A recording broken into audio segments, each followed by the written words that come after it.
Salut la compagnie, j'espère que vous allez bien. On se retrouve dans cette nouvelle vidéo. Et il faut pas que j'arrive en retard, parce qu'on va passer à la radio les gars, pour parler un peu sexe, amour, tout ça, pour la Saint-Valentin. Ça fait toujours de bien. Donc je vous emmène dans cette petite journée. J'espère que je pourrai un petit peu filmer.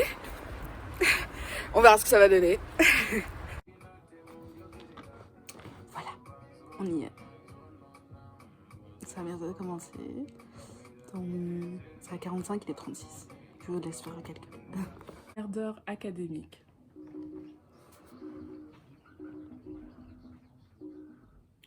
Bonjour très chères auditrices et chers auditeurs. Nous sommes dans l'espace de mémoire et de réflexion. Tous les dimanches du mois, c'est votre page santé consacrée à une thématique en lien avec votre bien-être.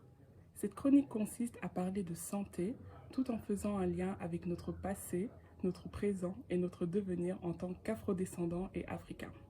À la présentation, Chonanzemi Nzoloril, donc moi-même, et à la technique Fontaine Achikiti. Ce mois-ci, nous sommes, selon la vision occidentale, dans le mois de l'amour. Ce mois est dédié à l'expression de son affection envers l'autre et plus précisément envers son partenaire. C'est l'occasion pour nous de discuter des problèmes liés à l'amour charnel, tabou que l'on retrouve dans la communauté noire. Que ce soit des problèmes sexuels individuels, mais toujours liés à un facteur externe ou interne, tels que le vaginisme chez les femmes ou le dysfonctionnement érectile chez les hommes, ou encore des problèmes qui ont une base commune telles que les difficultés à concevoir. Toutes ces difficultés sont souvent compliquées à résoudre car dans la majorité des cas, ils détiennent leur source d'un blocage mental et psychique.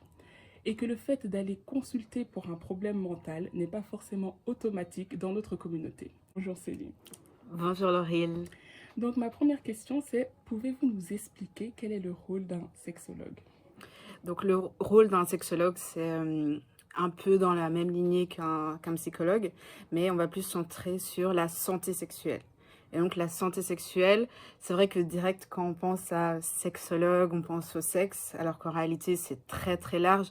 Ça part autant de tout ce qui est érotisme, aimer son corps, mais aussi tout simplement promouvoir la sexualité, l'éducation sexuelle, parce qu'on se rend compte que en réalité il y a plein de choses que les gens ne savent pas. Même quand on demande à une femme de dessiner son vagin, comment ça ressemble, parfois des gens ne savent vraiment pas, donc ça va vraiment aussi de ce côté-là.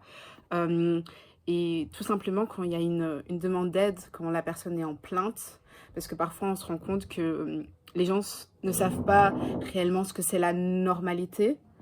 Donc il y a une personne qui peut venir et croire que tenir 20 minutes, eh ben, c'est pas assez. Oui. Alors que quand on voit les études, un rapport, généralement, ça dure 7 minutes. Mais nous, ce qu'on veut, c'est que la personne se sente bien. Donc, si ça va pas, on va résoudre ça. Donc, on peut poser des diagnostics. Après, il faut savoir que être sexologue, c'est pas reconnu aujourd'hui en Belgique.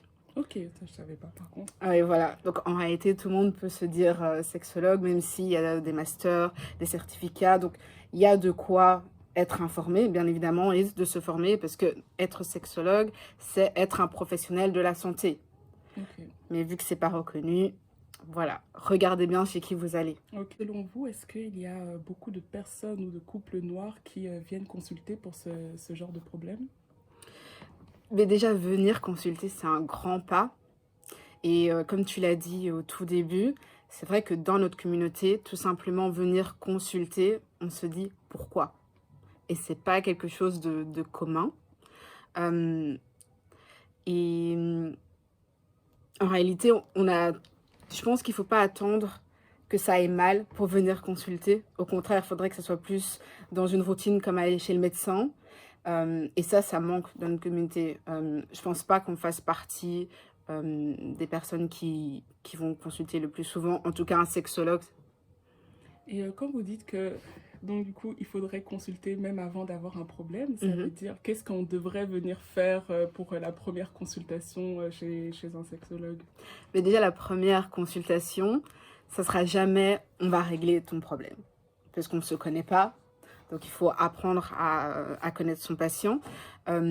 C'est juste aussi, on a tous un passé qui parfois fait en sorte qu'on ne se rend pas compte, qu'on pourrait améliorer les choses et qu'il y a d'autres pratiques Et comme je disais, vu qu'un sexologue passe aussi par l'éducation, ça peut aussi juste être une discussion pour voir qu'est-ce qui se passe aujourd'hui dans la sexualité, comme quand tu vas chez le médecin et parfois tu apprends que y a eu un nouveau médicament qui pourrait t'aider alors que tu avais juste un petit truc, ou juste pour checker que tout va bien chez toi, voir si sexuellement tu es heureux, parce que parfois on se pose même pas la question. Que si on est épanoui ou pas. C'est ça. Ok.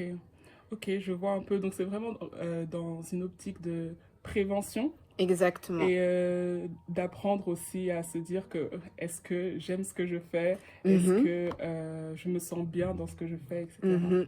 Ok. Et peut-être aussi apprendre à le dire à son partenaire. Ok. Parce que je sais que parfois, c'est ça qui bloque. Tu n'aimes pas ce qu'il fait, mais comment je lui dis? La plus grosse plainte, c'est les dysfonctionnements érectiles. Et selon vous, quelles sont les causes de ce problème-là? Parce que je sais que généralement, la majorité des cas, c'est dans la tête. Mais quelles peuvent être les causes plus précises par rapport à ça? Donc, oui, il y a dans la tête donc, le côté psychologique. Souvent, c'est l'anxiété, en fait, du stress. Stress de l'anxiété de performance. En fait, on veut absolument bien faire. C'est vrai qu'aujourd'hui, il y a tellement de choses qui tournent dans le sens pense pas à ton plaisir avant tout.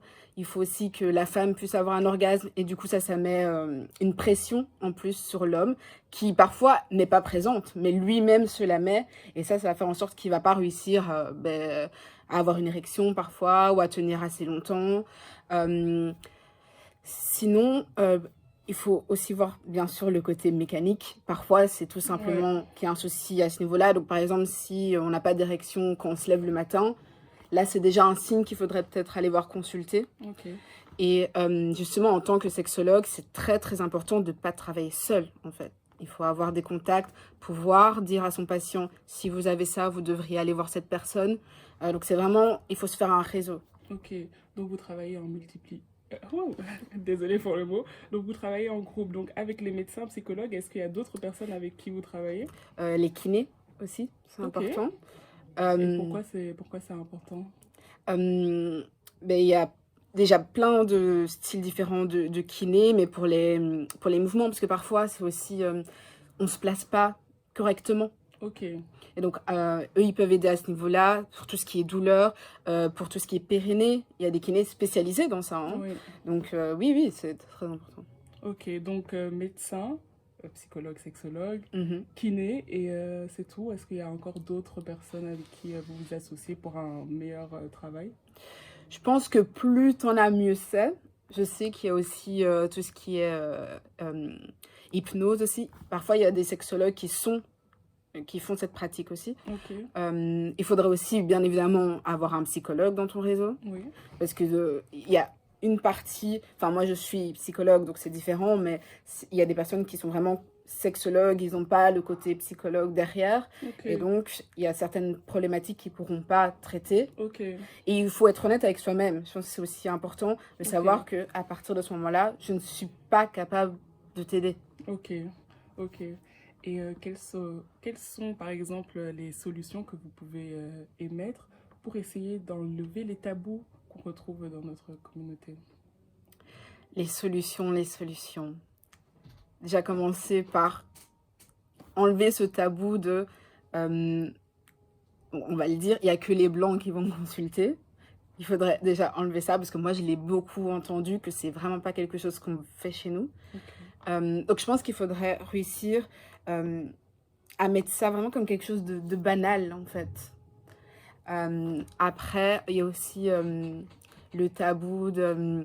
je l'ai beaucoup entendu, que les hommes noirs sont très dans la brutalité. Ils font pas attention à la femme, dans le rapport en tout cas. Et je pense que, encore une fois, ça part de l'éducation.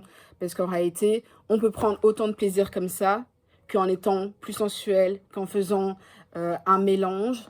Donc juste déjà en parler plus ouvertement de la sexualité. Parce que c'est vrai que c'est pas quelque chose qu'on fait aussi tout simplement dans notre communauté. On va rarement demander à papa, voilà, j'ai un petit copain, comment ça se passe? Est-ce que tu pourrais me parler de comment ça a été toi? Moi, j'ai pas fait ça en tout cas. Et par rapport à l'éducation des plus jeunes, Mhm. quel aspect devrons-nous, selon vous, aborder? À partir de quel âge? Comment? Ça, c'est la grande question. Parce que justement, donc il y a tout ce qui est EVRAS, donc l'éducation à la vie sentimentale, affective et sexuelle. Euh, et on veut vraiment placer ça de plus en plus. Il y a de plus en plus de suicides, etc. Mais souvent, le blocage, c'est les parents, tout simplement, qui veulent pas que leur enfant participe à ce genre de cours aussitôt. C'est vraiment une grande question dont j'ai pas la réponse, mais c'est vraiment une question qui se pose en ce moment. Comment mettre plus ce genre de cours en place?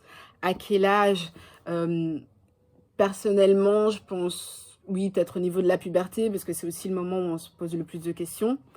Euh, mais il faudra l'accord des parents. Exact, exact. Et ma dernière question, c'est quel conseil, en règle générale, par rapport à la sexualité de tout le monde, donneriez-vous à nos auditeurs? Quel conseil? Qu'il n'y a pas de limite, tout simplement. Amusez-vous. Je pense que moi, ça m'a toujours aidé parce que j'ai grandi avec, on m'a dit que la sexualité, ça faisait du bien, que c'était relaxant. Et oui, peut-être partez avec cette optique-là plutôt et de vous dire que Ne pas se prendre la tête. c'est ça. Parce que ça, c'est aussi un grand sujet dans la sexualité des femmes. Le lâcher-prise. Juste lâcher prise.